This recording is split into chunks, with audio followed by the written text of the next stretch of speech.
नमस्कार. आपण प्रवासामध्ये एस टीमधून, कारमधून किंवा लक्झरीमधून प्रवास करत असतो. तहान लागल्यानंतर आपण बाटली विकत घेऊन पाणी पितो.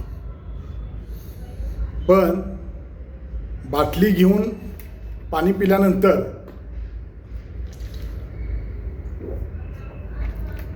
त्याच बाटलीचे टोपण लावून आपण ती बाटली रस्त्यावर फेकून देतो किंवा कचऱ्यामध्ये फेकून देतो. पण मित्रांनो, त्या बाटलीमध्ये पाणी नसल्या कारणाने हवेच्या वाऱ्याच्या दिशेने ती बाटली रस्त्यावर सुद्धा येऊ शकते. त्याचवेळी मोटरसायकलवाले किंवा टू व्हीलर चालवताना जे आपले भाऊ असतात, त्यांच्या चाकाखाली जर ती बाटली आली तर बाटलीला टोपण लावल्यामुळे त्या बाटलीवरून ती घसरून अपघात घडू शकतो, त्यांना जखम होऊ शकते.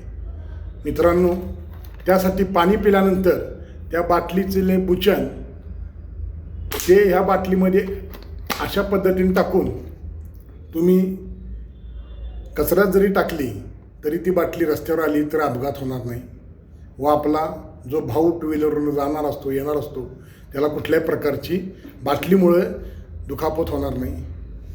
निश्चित हा व्हिडिओ आपल्याला आवडला असेल, कमेंटद्वारे कळवा.